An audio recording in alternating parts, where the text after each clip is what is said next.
Oke, selamat siang teman-teman GKRSA, berkah dalam, salam semangat dan bahagia selalu. Semoga semakin hari kita merasakan syukur dari Allah, dan hari ini kita akan coba masuk dalam podcast yang keempat, membahas tentang topik BKSN.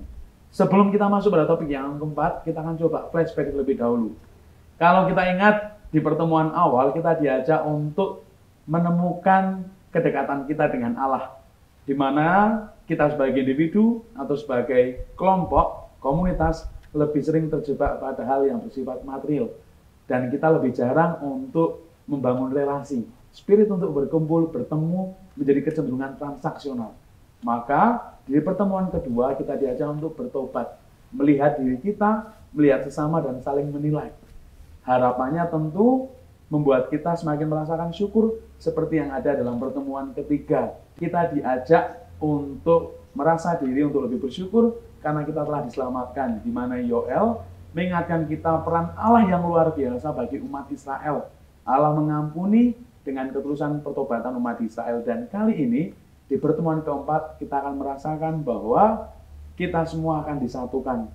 Seperti fenomena yang ada di gereja kita, guyub ningora rukun. Harapannya kita bisa nyengkuyung bareng, dan hari ini sudah ada dua narasumber yang akan ngobrol secara asik seputar kondisi realita di dalam umat GKRSA dan tentu pengalaman pribadi menjadi bagian dari umat. Oke, yang pertama ada Mas Edo. Boleh kenalkan dulu Mas, dari lingkungan mana nih? Oke, saya Edo dari lingkungan Florentina. Oke. Wilayah Maria Immaculata. Oke, terima kasih Mas Edo kesediaannya untuk berbagi cerita. Dan yang kedua adalah Mas Anwar, bisa kenalan juga Mas.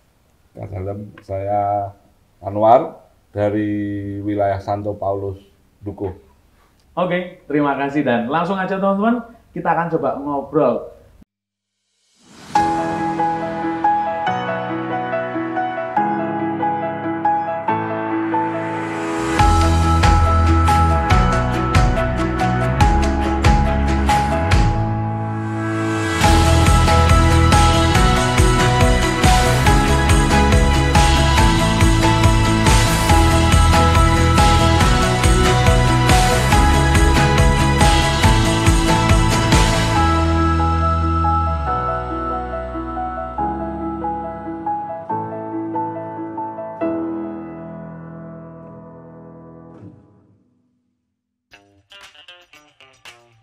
Halo saudaraku, tiap hari Minggu di sebelah sini ada saudara kita yang membuka lapak usaha loh, dengan beraneka ragam makanan dan minuman yang tentunya enak dan sehat karena dapat memadamkan kelaparanmu. Jadi yuk kita support dengan membeli produk dari saudara UMKM gereja kita ini.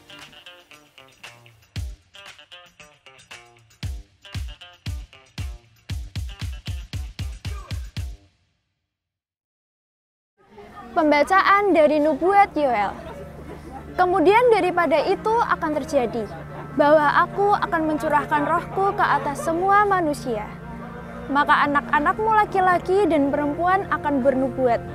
Orang-orangmu yang tua akan mendapat mimpi. Teruna-terunamu akan mendapat penglihatan-penglihatan. Juga ke atas hamba-hambamu laki-laki dan perempuan akan kucurahkan rohku pada hari-hari itu. Aku akan mengadakan mukjizat-mukjizat di langit dan di bumi, darah dan api dan gumpalan asap-asap. Matahari akan berubah menjadi gelap gulita dan bulan menjadi darah sebelum datangnya hari Tuhan yang hebat dan dahsyat itu.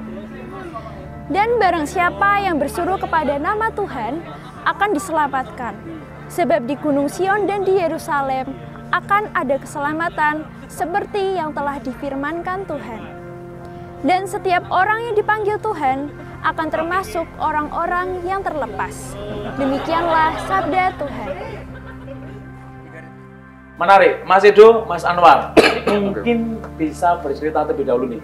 Secara kan Mas Anwar, Mas Edo menjadi bagian dari umat, terlebih menjadi pelayan umat juga, dalam arti menjadi prodiakon, menjadi petugas begitu. Tetapi kalau kita berbicara fair, dari sudut kacamata Mas Edo, Mas Anwar, apa sih yang terjadi dengan umat di GKRSA begitu?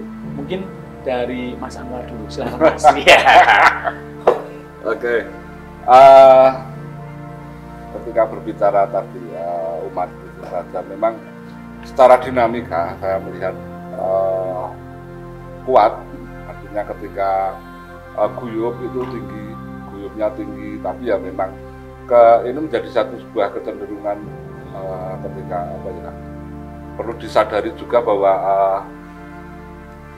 ada kecenderungan ego juga, ego bahwa sering kita ketemu juga orang aku kayak gitu, orang aku lebih orang, nah, kan mungkin ini karena aku lah. Kadang hal-hal yang terjadi yang seperti ini yang kadang juga apa ya, yang sering saya katakan tadi sering membuat seperti guyup orang. Ketika berbicara ke arah itu, lalu tetapi secara dinamika bahwa paroki ini menjadi paroki yang mungkin cenderung seperti kita hidup di desa. Ketika ada apa-apa itu selalu bergerak bersama. Senang ketika melihat ada sesuatu, mungkin kita bisa melihat flashback sedikit ketika pembangunan juga mau tidak mau juga umat juga mau bergerak bersama dengan cara masing-masing ya seperti itu. Tapi ya kembali kita bisa lihat beberapa, yaitu dinamika lah seperti itu. Oke, boleh Mas Edo. Oke, thank you. Kalau saya pribadi jujur memang dimanapun tempat kita berada pasti ada problematika ya, dinamika atau mungkin bahasa kerennya drama kalau bilang ini. Jadi kalau saya lihat sendiri, saya sebagai umat KRSA, di mana sebelumnya mungkin kalau saya boleh bilang ini kan saya bukan tipikal orang yang religius banget ya. Jadi kelihatan Mas, nggak perlu dijelasin itu. Semuanya kita. Jadi banyak hal sih sebenarnya, banyak hal. Sempat waktu saya coba memulai untuk berpelayanan di KRSA ini sendiri, itu juga salah satu loncatan besar buat saya yang saya tidak mimpi sih, kok saya bisa berpelayanan gitu ya, apalagi menjadi seorang prodiakon. Nah, tetapi dalam satu perjalanan saya itu saya menemukan tadi ya dinamika, problematika, di mana saya berpikiran bahwa kalau saya berpelayanan di gereja itu akan selalu mendapatkan sesuatu yang positif. Tetapi begitu saya masuk, banyak hal yang saya kok seperti ini gitu. Kenapa mungkin dalam lingkungan gereja sekalipun gitu, itu masih ada terlihat yang egois yang tinggi, egosentris gitu ya. Terus kemudian juga apa namanya seperti mencemooh apa segala macam itu banyak. Cuman apa namanya, balik lagi bahwa semua itu kan berdasarkan atas keragaman. Semua orang banyak tipikal orang segala macam. Cuman memang itu yang membuat saya sedikit shock gitu ya, sedikit kaget bahwa loh kok begini gitu. Tetapi itu juga bukan satu hal yang membuat saya untuk berhenti. Tadinya ada rasa untuk wah ya ngapain gitu kan saya berpelayanan kalau surrounding saya, tempat saya berpelayanan itu seperti itu gitu kan. Itu kan sedikit ini ya menggerakkan hati saya untuk berpikir ini kenapa sih, ada apa sih gitu kan. Kalau dipikir lagi bahwa di sini adalah kalau di tempat lain, even saya udah pernah mencoba menggereja di tempat yang lain ya, salah satunya mungkin ada di Jakarta segala macam, itu saya nggak nemuin feel-nya. Tapi begitu saya di sini, saya nemuin feel-nya. Kayak tadi yang Mas Anwar sampaikan bahwa di sini tuh sekali yang kuyong sebenarnya gitu, tetapi di dalamnya tuh ada bumbu-bumbu tadi. Nah itu yang saya sedikit agak kenapa kok kalau itu hilang harusnya lebih bagus ya, bukan sempurna, kalau sempurna kan milik Tuhan gitu. Cuman at least itu akan menjadi lebih baik atau menjadi lebih bagus gitu menurut saya sih. Itu kira-kira. Menarik ini Mas. Sebelum kita lanjut lebih dalam, Mas Anwar dan juga Mas Edo, kalau buat saya menjadi bagian dari orang muda yang gila dalam tanda kutip. Kenapa gila? Tentu Mas Anwar menjadi ketua wilayah, kemudian prodiakon juga ya. Prodiakon, Mas Edo prodiakon dan cukup terlibat aktif. Pertanyaannya adalah apa sih yang membuat Mas Anwar, Mas Edo mau bersatu nih di tengah polemik yang kita juga sama-sama tahu bahwa ya dimanapun kita bertemu pasti ada polemik begitu ya. Tetapi apa yang membuat Mas Edo, Mas Anwar mau terlibat terjun? Mungkin bisa dari gantian Mas Edo dulu Mas. Oke, jadi pertanyaannya hampir sama dengan kenapa kok mau jadi prodiakon gitu. Nah, pertanyaan inilah yang akhirnya membuat saya berpikir bahwa loh, kenapa ya kok saya mau menggerakkan ini? Tadi ya, saya bukan tipikal orang yang perfeksionis gitu ya. Tetapi begitu ada sesuatu yang apalagi di surrounding kita agak kurang beres gitu ya, nggak tahu kenapa gatel gitu. Karena mungkin di tempat kerja saya itu tipikal orang yang manajemen gitu. Jadi pengen manage gitu, bukan membawai orang, bukan, tapi pengen manage sesuatu hal yang memang kurang tepat gitu ya. Nah, dengan cara apa yang saya bisanya apa sih gitu. Nah, akhirnya saya memilih untuk menjadi seorang prodiakon tadi gitu kan. Nah, di situ kemudian kenapa kok sudah prodiakon terus kemana-mana gitu ya, pengen ini itu gitu kan. Nah, sebenarnya satu hal, saya pengen ini gereja sudah indah, umatnya juga sebenarnya sudah baik semua menurut saya gitu. Tapi ada satu hal tadi, ada ganjalan hati itu sepertinya kayak jadi kalau dibenahi itu akan lebih indah gitu. Jadi apa ya, kan ya kalau ada satu hal yang rusak sedikit aja sebenarnya kan dibenahin itu bisa akan lebih baik ya. Mohon maaf, bukan pengen kosokan nih gitu kan, atau menjadi seorang superhero enggak gitu, tapi karena ini ada di surrounding saya kok pengen sesuatu yang baik gitu kan. Ya terlepas dari apa yang saya lakukan kan on the past gitu ya, itu kan kurang baik yang tadi saya bilang. Saya bukan tipikal orang yang religius, tapi yang saya udah ditemukan jalannya, ya saya harus ngapain nih gitu. Nah itu yang menjadi hal yang bisa memotivasi saya untuk bisa kenapa mau gitu, karena ya itu tadi pengen membenahi. Oke, menarik. Aku menemukan kunci yang pertama, tapi kita dengar-dengar nih Mas Anwar dulu nih Mas, bagaimana nih Mas? Oke, hampir sama sebetulnya. Saya berawal dari ketidakpuasan, melihat segala kekurangan anak muda waktu itu yang selalu dengan jarinya seperti ini. Itu kurang, lalu mengkritik gini sebagainya. Tapi menjadi sadar ketika aku itu menjadi bagian dari ini, jadi bagian dari gereja juga. Saya tidak bisa mengatakan ini raiso seperti ini, ini raiso lah. Padahal kita itu ada di dalam, makanya bagaimana kita juga harus ada di dalam itu. Maka saya mulai terlibat berbagai macam. Ketika melihat bagaimana dulu prodiakon itu kebanyakan tua dan sebagainya. Mungkin waktu itu saya prodiakon termuda.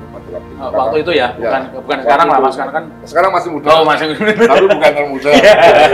Tetap muda lah. Waktu itu karena saya masih OMK pada waktu belum menikah, sudah menjadi prodiakon. Nah itu akhirnya saya harus berani seperti ini. Bagaimana kalau semua kita prodiakonnya tua-tua sementara yang muda. Akhirnya saya mulai. Demikian juga di perjalanan-perjalanan, pelayanan-pelayanan lain, termasuk yang terakhir kan saya diminta oleh beberapa lingkungan di wilayah kami sepakat untuk saya menjadi ketua wilayah, dan kebetulan yang inisiatornya itu juga ketua lingkungan muda-muda, artinya gitu ya udah, oke. Saya tidak bisa menolak karena juga saya jadi bagian di dalamnya, seperti itu. Oke, menarik teman-teman. Kunci yang saya dapatkan dari kedua sahabat kita itu adalah kembali lagi dalam kitab Yoel ya. Saya menemukan bahwa Yoel itu bukan dirinya yang mau, tetapi kalau saya merasa bahwa ada hal yang membuat tergerak, dan itulah buat saya menjadi roh Allah. Nah, pertanyaan dari saya adalah, Mas, apakah pernah mengalami bahwa ada titik di mana jenuh? Seperti ya mungkin di Yoel tidak begitu diperdalami tentang dinamika dari Yoel begitu ya. Seolah bahwa Yoel diminta untuk mengingatkan yang punya berperan besar adalah Allah. Nah, bagaimana refleksi kedua Mas saya ini melihat hal itu? Apa perutusan Allah atas Mas Edo, Mas Anwar melihat kondisi saat ini begitu ya? Terlebih dengan jabatan sebagai kawil, prodiakon maupun sebagai sub kepanitiaan begitu ya. Mungkin bisa disaringkan Mas, biar agak religius gitu ya. Oke. Soalnya hampir sama yang saya temui, jenuh tetap ada masa bahwa ketika seperti ini, karena kadang juga kita kalau mau lihat gereja itu ketika sebagai sebuah persekutuan ya, gereja sebagai sebuah persekutuan ketika seperti itu juga kita sebagai anak muda sebagai anak muda kan jenuh. banyak ya kadang kita membuat satu titik-titik menghilangkan kejenuhan. Di sisi lain ketika berhadapan dengan konflik atau apa dan sebagainya yang ada di dalamnya itu juga kadang juga lelah gitu. Lelah tapi kembali kita sadar bahwa ya suatu dinamika. Saya memandang itu kembali ketika saya mengembalikan ya seperti itu dinamika. Ya kadang ketika di tengah kesibukan juga di luar gereja dan sebagainya itu ya akhirnya sedikit pelarian.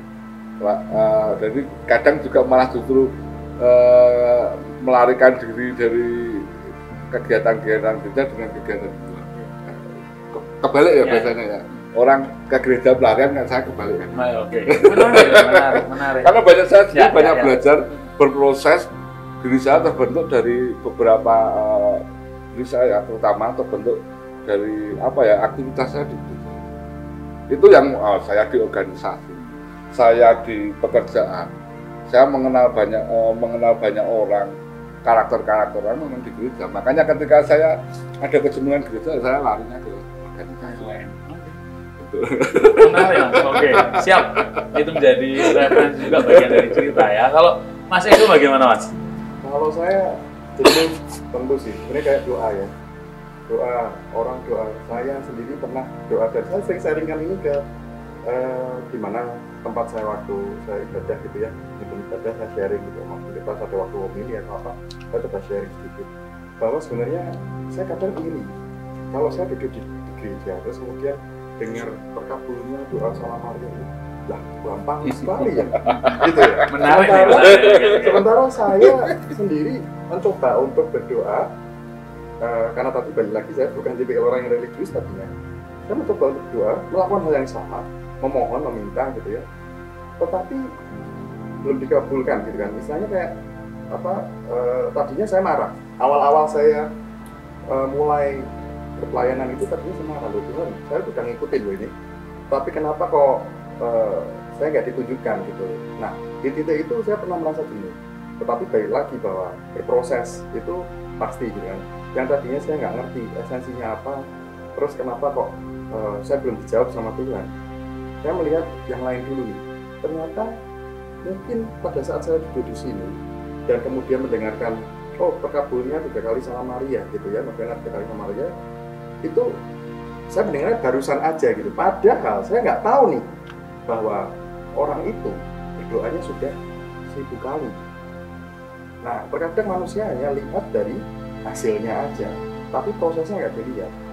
Gitu. Kalau di dalam perjalanan ya kita memperbaiki diri, terutama saya sendiri gitu ya, itu ya kita harusnya sadar akan prosesnya. Proses itu nggak segampang membuat Indomie instan gitu kan.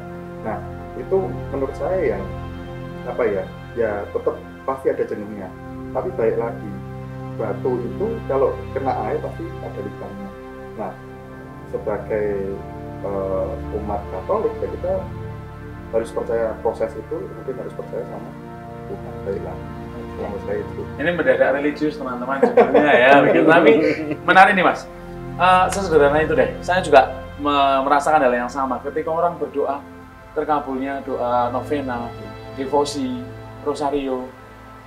Terkadang saya merasa justru ketika kita membahas tentang persatuan dengan Allah, sebelum kita tentang Allah yang nyata sama gitu ya Mas, kadang saya merasa bahwa ada rindu, tapi seolah-olah bahwa aku iso rayo, atau bahkan nggak tahu caranya nih, bagaimana Mas Edo, Mas Anwar merefleksikan itu nih, bahwa yang dilakukan, bahwa apa yang terjadi pada kita saat ini sebagai cinta Allah kepada umatnya, di mana kalau digambarkan mungkin ada saatnya kita krisis, tetapi kita tidak berdoa, hanya menangis misalnya, tetapi bahwa Allah mendatangkan hujan seperti di Israel begitu, menghilangkan kekeringan. Nah, bagaimana Mas Anwar, Mas Edo merefleksikan itu nih, tetapi tentu dengan kayak kita yang sebagai anak muda ya, yang tentunya lagi-lagi kembali lagi mungkin secara kesatuan dengan Tuhan tidak dipasang lewat doa secara formal, tapi mungkin batin atau bagaimana, mungkin ini menjadi intermezzo juga gitu ya. Silakan dari Mas Edo dulu mungkin ya. Oke, saya merefleksikannya tentunya berpelayanan sih, karena saya sekarang kebetulan kegiatan gitu ya, jadi saya memang justru sempat saya pindah ke Jakarta lumayan lama 8 bulan, yang mana akhirnya saya rindu tadi, kok di sini saya nggak bisa berpelayanan gitu ya. Terus alih-alih mungkin kalau orang mungkin, wah kamu mau pertaruhkan kerjaan terus balik lagi gitu, sebenarnya nggak juga gitu, tapi balik lagi bahwa saya rindu gitu, saya rindu karena saya udah tahu esensinya, kemudian ya saya pengen balik lagi itu pelayanan supaya kerinduan saya itu tuh terobati gitu. Jadi merefleksikannya balik lagi ya ke kegiatan saya sebagai kegiatan itu pelayanan itu sih, itu yang apa ya, menjadi power saya, kekuatan saya di saat saya drop sekalipun gitu. Tapi dengan melayani, kebetulan kalau di Prodiakon, di Katolik itu kan yang dilayani adalah pini sepuh, dan ada satu pini sepuh di lingkungan, di wilayah saya, tapi lingkungan beda lingkungan. Saya memberikan komunis segala macam itu pada saat dia itu memang tidak bisa berjalan, dan itu benar-benar menampar saya sekali. Karena apa? Tidak bisa berjalan, terus tapi dia masih rindu sama Tuhan.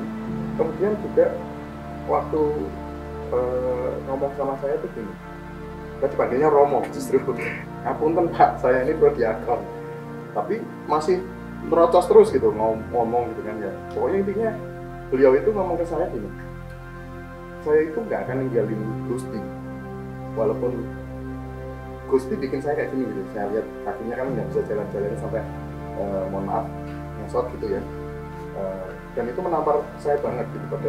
Pada intinya saya melihat saya utuh nih dari atas sampai bawah, tetapi kadang karena kedagingan kita itu ya akhirnya sering lupa gitu, sering lupa dengan apa, ya kita harus cari siapa sih gitu akhirnya kedagingan gitu. Nah itu benar-benar satu hal yang memang akhirnya menjadi sebuah atau mengobati kerinduan saya gitu. Jadi jenuhnya mungkin sudah pasti jenuh, tapi berusaha untuk mencari cure-nya gitu ya, obatnya apa ya itu dengan melayani, banyak ketemu orang, mungkin ini sepuh juga.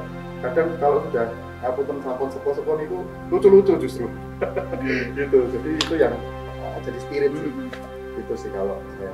Oke, menarik. Mungkin sebelum lanjut ke Mas Anwar nih Mas Edo mungkin bisa ceritakan lucunya yang Kakung yang putih itu apa sih misalnya gitu ya? Ya itu, saya tuh ya mungkin karena badan saya ya kali ya, jadi sering dipanggil Romo.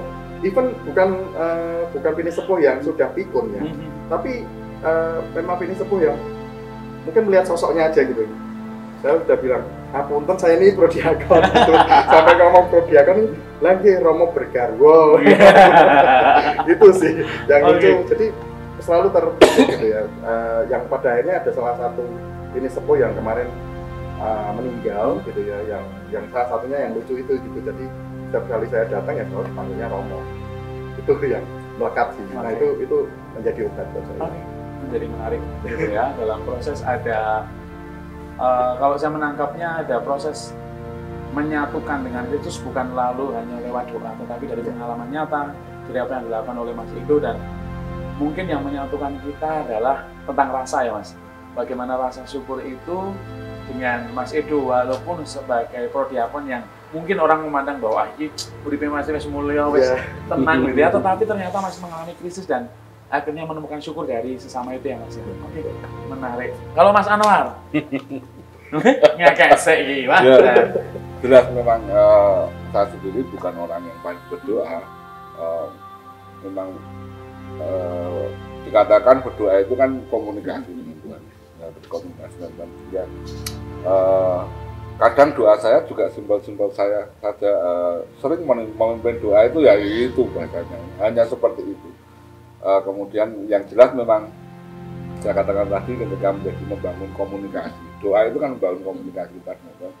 Komunikasi itu bukan hanya dua arah ya bagi saya, satu arah, bukan hanya satu arah tapi dua arah gitu kan. Bukan hanya kita yang meminta dan sebagainya. Maka kalau doa-doa saya secara pribadi mungkin hanya ya mohon kekuatan, mohon dimampukan dan syukur itu saja, hanya mohon dimampukan.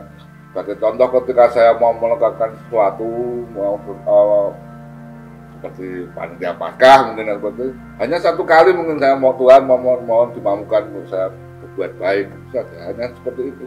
Ya muntah-muntah seperti itu. Dan selanjutnya ya memang kadang kita melihat dengan ya bukan hanya dengan kita selalu meminta dan sebagainya, tapi kita juga perlu juga mendengar itu artinya dengan melihat orang-orang di sekitar, melalui orang-orang sekitar apa yang Tuhan kehendaki dari diri kita. Ya mungkin hanya seperti itu ketika kita berhubungan komunikasi dengan Tuhan, ya bukan hanya berdoa, tapi berdoa itu bukan hanya bagian, tapi menjadi satu bagian komunikasi.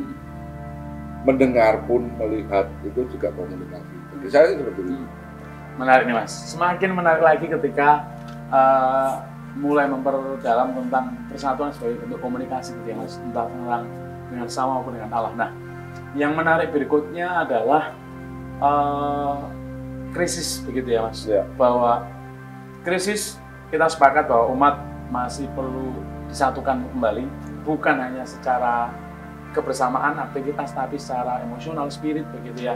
Yang saya tangkap dari Mas Edo, Mas Anwar adalah spirit untuk bertemu, spirit untuk berkumpul, saling mengapresiasi itu menjadi perlu. Nah, kalau saya bertanya lagi memperdalam tentang mempersatukan nih, menurut Mas Anwar dan Mas Edo, apa maksud dari refleksi tentunya ya dari segala proses dulu Mas Anwar di Miki, kemudian ikut mengembangkan gereja ini, Mas Edo sempat melalang buana ke Jakarta dan akhirnya tetap kembali ke sini.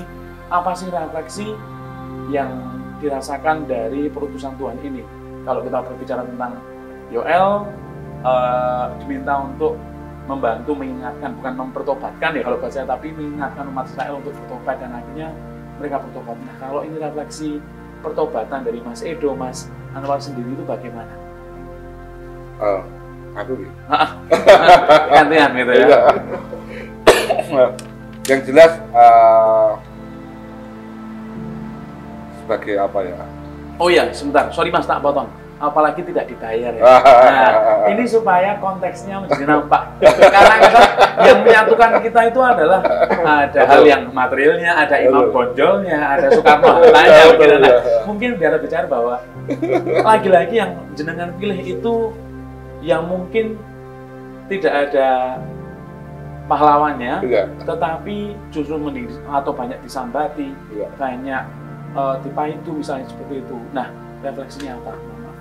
Ini kalau dari hal yang terakhir tadi yang bisa saya dapat sebetulnya ya, jadi artinya karakter saya ataupun saya sendiri terbentuk ketika saya bisa melihat bagaimana guyupnya orang gereja dengan kata pelayanan itu bisa bersih-bersih dan sebagainya, banyak sekali lah kalau panjenengan yang bisa bertugas apa saja dengan kata pelayanan. Lalu ketika itu menjadi satu tantangan pada waktu itu bagi saya, ketika saya bisa menggerakkan orang seperti orang-orang gitu, mungkin di tempat kerja saya akan lebih istilahnya ya lebih luar biasa gitu. Ya itu sebenarnya kata kunci, saya bisa menggerakkan tukang yang artinya royal, mandor yang sangat loyal dengan saya, tentunya dengan gaya-gaya seperti itu. Ya, tanpa uang ya, apalagi dibayar ya. Itu sih sebetulnya. Lalu bagaimana sih apa yang saya dapat sebetulnya, kalau saya katakan banyak yang saya pernah katakan tadi di awal tadi bahwa karakter saya bisa jadi seperti itu banyak belajar dari gereja, dari apa yang ada di gereja lah, artinya seperti itu ya, ada pelayanan, ada pewartaan, ada juga bagaimana berdoa, ada juga bagaimana kita di tengah masyarakat, pelayanan itu tadi dan kematian itu ya seperti itulah. Jadi guys, omongannya nabi-nabi tenan, ada kematian makin mengatur, semakin bikin mengatur kan. Jadi menarik ya, bahwa lagi-lagi yang saya tangkap bukan hanya sekedar material, tetapi ada kebahagiaan secara hakiki, ada hal esensial yang dirasakan oleh Mas Anwar begitu yang lebih dari nominal. Bagaimana keterlibatan pelayanan berdampak, itu yang saya tangkap. Gitu sih Mas. Ya, menarik. Betul. Kalau Mas Edo?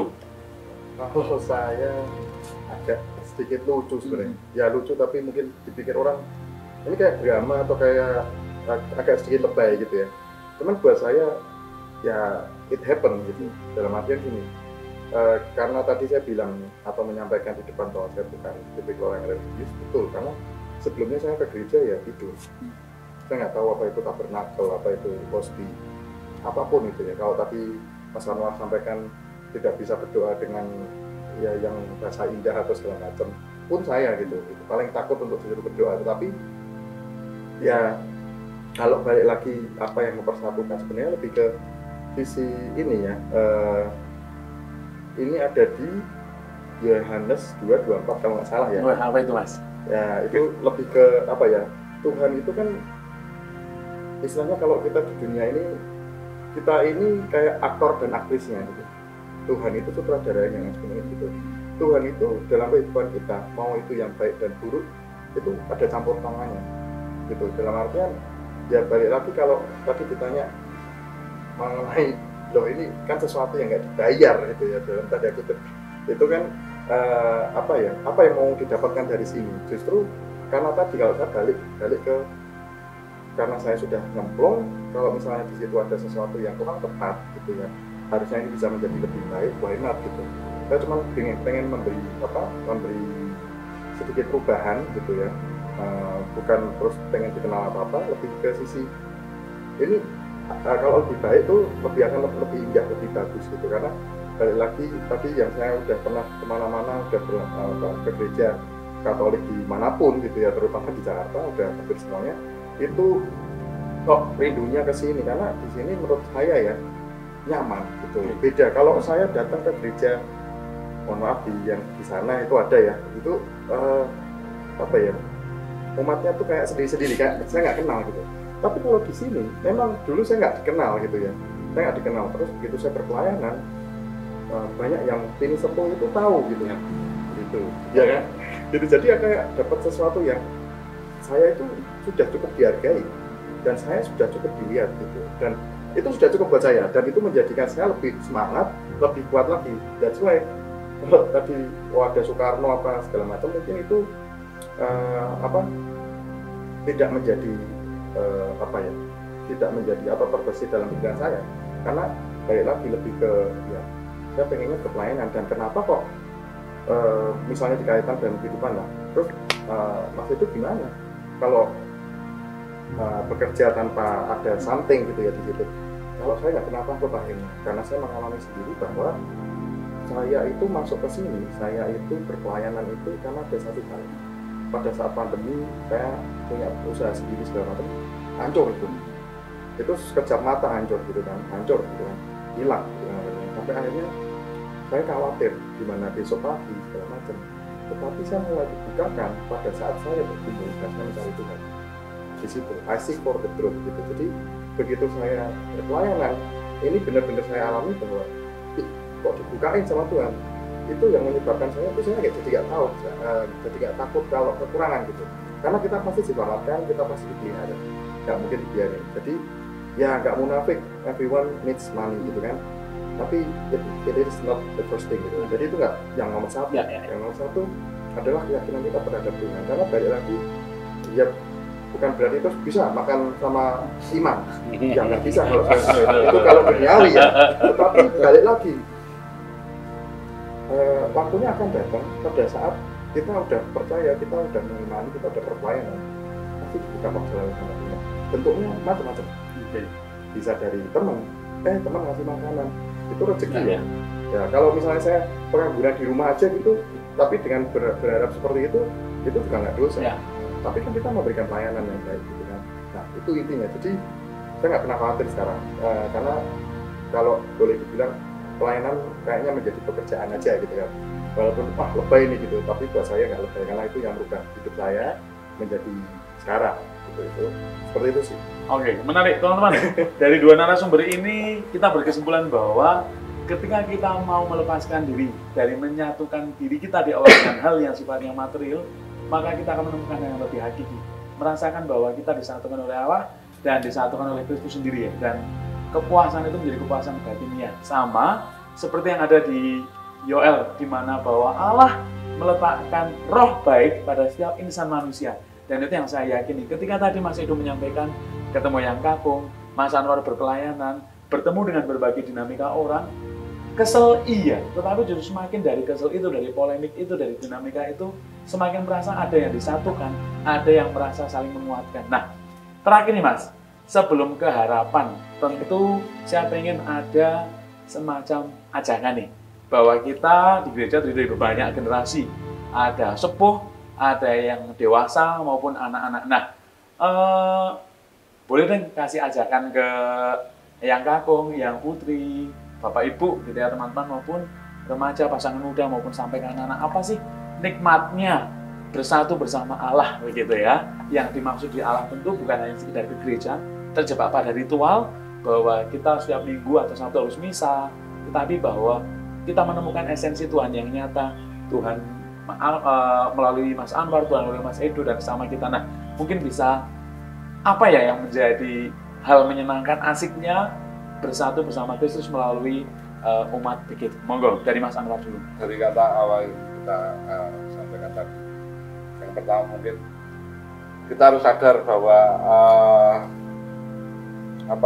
ketika kita berbicara gereja itu bukan lagi aku, kamu, tapi kita. Ya, itu loh. Yang perlu kita sadari itu kita. Jadi kita menjadi satu persatuan itu akhirnya bukan lagi kamu, aku, tapi kita. Nah, dari apa yang kita dapat tentunya tidak mungkin bahwa orang lain bukan tidak bisa mendapatkannya. Makanya masing-masing punya akan mendapatkan sesuatu yang luar biasa. Saya katakan itu luar biasa, itu pasti bisa. Artinya ketika kita mau terlibat, menjadikan bukan lagi aku, bukan lagi saya, tapi ketika kita masuk di dalamnya menjadi kita, pasti akan ada sesuatu yang kita dapat. Artinya seperti itu. Maka ya mari gitu lah, kalau bisa katakan, ketika kita mau melibatkan diri, kita mau ada di dalamnya, apapun masih luas. Kalau apalagi melihat paroki ini, bisa lihat kalau dengan sosok tokoh Pak Eko gitu ya, Pak Eko Dele itu hanya dengan bubut-bubut aja selesai waktunya, ada refleksi banyak sekali yang bersih-bersih nyambut itu dengan hanya mencabut rumput menjadi bagian. Aku menjadi bagian gereja, aku menempatkan diri. Itu kalau saya mengatakan yang sosok yang bukan saya, mau terlibat di dalamnya bukan lagi menjadi aku, saya, tapi menjadi bagian dari kita itu tadi, hanya dengan apa yang refleksi dan itu mungkin seperti itu. Nah, monggo artinya ketika mari kita terlibat, mari kita menjadi bagian dari gereja ini, sebuah persekutuan gereja. Itu mungkin. Oke, menarik. Bukan hanya sekedar ajakan, tapi ada sebuah harapan dari Mas Anwar begitu ya. Oke, Mas Edo mungkin bisa menyambung.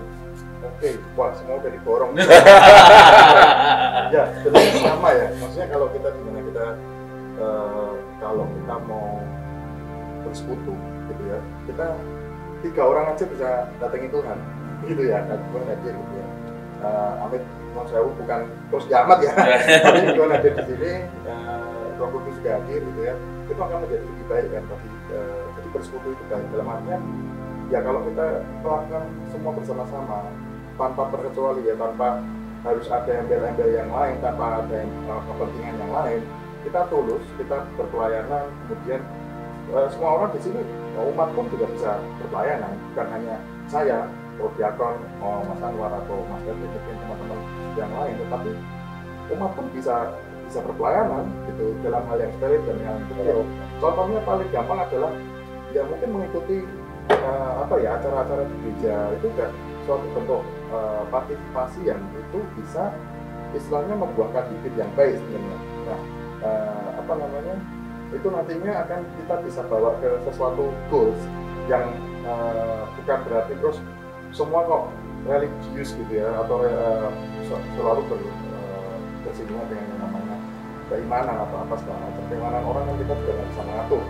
Tapi dalam hal ini kita lebih ke yuk kita bareng-bareng dan kita bisa belajar banyak hal loh dengan kita bersama. Mungkin saya sama Mas Anwar mungkin berbeda gitu kan. Nah, tapi dari situ kita akan mencoba belajar apa nih? Kita belajar untuk menyamakan ritmenya gitu.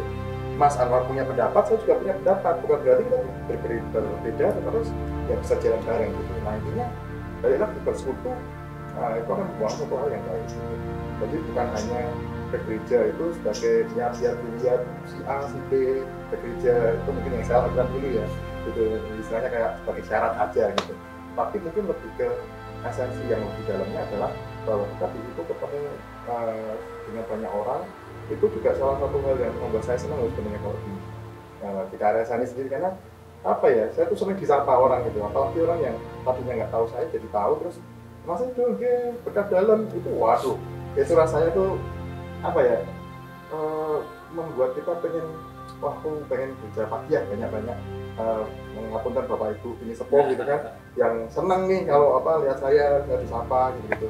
Nah itu juga menjadi satu hal yang mungkin bisa menjadi tadi ya, menjadi buat diri kita ya, semangat lah, spirit gitu ya istilahnya.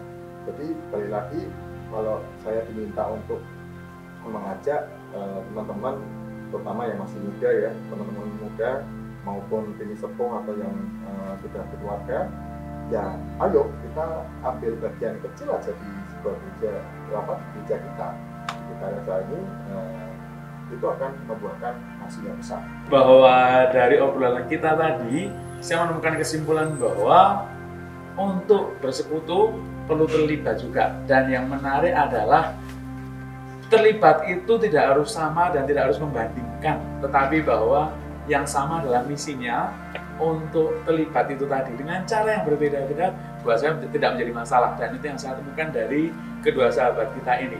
Dan ini menjadi menarik ketika ada ajakan untuk umat terlibat, berdampak untuk gereja, bersekutu dengan lingkungan, dengan komunitas maupun dengan tanggung jawabnya secara gereja. Nah, kali ini saya akan menutup dengan banyak hal dari kedua sahabat kita ini. Yang pertama, bahwa kondisi kita guyup tapi roh rukun itu menjadi terjawab bahwa itu tergantung sudut pandang mana. Karena dari Mas Edo, Mas Anwar menceritakan bahwa ya selalu punya pengalaman bahagia bertemu dengan yang kakung, yang putri, bahagia bertemu dengan berbagai dinamika dalam kegiatan organisasi. Dan buat saya, Allah sudah mengajarkan kita lewat Trinitas, ada Allah Bapa, Putra, dan Roh Kudus. Harapannya itu menjadi gambaran bahwa wong tua kuwi gruyah-gruyuh nibonangi, nek wong enom kuwi grusah-grusuh nunjang kepalang. Yang artinya apa? Kami dari teman-teman muda juga butuh diayomi, dikandhiani, diselentik oleh Bapak Ibu yang kakung, yang putri. Tetapi kami juga butuh adik-adik muda untuk terus bergerak, berinovasi bagi gereja, supaya tentu harapannya gereja tidak menjadi gereja bagi beberapa umat, bagi beberapa kalangan, tetapi bagi semua. Dan tentu harapannya dari podcast ini juga kami mengajak umat untuk yuk, barang siapa yang mau berbagi cerita tentang pengalaman hidup, tidak harus alkitabiah, tetapi tentu semua bisa direfleksikan dan membuat kita menemukan Tuhan. Jadi teman-teman, di podcast kali ini harapannya persatuan itu membuat kita menjadi semakin terlibat dan percaya Tuhan akan selalu memberi berkat. Terus dari semangat, terakhir dari Mas Edo, kata penyemangat untuk kita semua deh Mas, monggo. Langsung ini ya? Langsung. Kata penyemangat sebenarnya udah sering diucapkan ya. Kemarin, kalau masih ingat ya Bapak Ibu, sebenarnya kata-kata itu dibuat kan juga bukan hanya untuk sebagai tema saja gitu ya, tetapi untuk kita pahami dan resapi. Jadi kemarin apa? Oman war. Ayo obah, hukum mereka, ayo berkah. Ayo obah, hukum mereka, anggayut berkah. Oke, Mas Anwar. Hampir sama, tapi ya prinsipnya mari. Oke, mari jawaban ini, ajakan ini diterima, tangan ini menerima, dan gereja selalu menerima apa yang ingin Bapak Ibu berikan bagi kami. Keterlibatan Bapak Ibu, hati Bapak Ibu menjadi penting untuk kami. Terima kasih, salam bahagia selalu, Gusti berkahi, berkah dalam. Berkah dalam.